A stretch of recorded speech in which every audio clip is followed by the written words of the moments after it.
à jouer en stratégie industrielle. Et puis, je voulais juste souligner avec vous que si l'idée, c'est l'autonomie des ressources sur lesquelles on innove, il est bon et il est souhaitable d'avoir une industrie européenne. On peut aussi jouer des stratégies avec les communs numériques, avec le logiciel libre, avec OpenStreetMap, avec Wikipédia. Parce qu'une autre manière de savoir qu'on ne va pas vous couper le robinet des données sur lesquelles vous travaillez, c'est de partir nativement sur des données libres. Et nous plaidons et nous plaiderons sur le fait que ça doit entrer comme une composante d'une stratégie de souveraineté.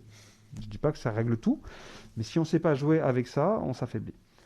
Euh, et donc, et d'ailleurs, on voit aussi que ça fait une partie intégrante et croissante de l'aide au développement, puisque quand vous voyez que certains pays du Sud sont en train de construire leurs infrastructures, mais qu'ils hésitent parfois entre une offre chinoise, une offre Facebook, une offre machin, on a envie de leur dire, mais non, construisez un socle open source avec du Apache, du MySQL, du Linux, et avec de la net neutralité, et donc vous soyez, vous, les garants de l'indépendance.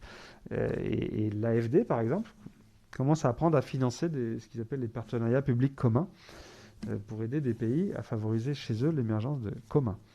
Et donc ça fait... Voilà, c'est une partie intégrante de la question.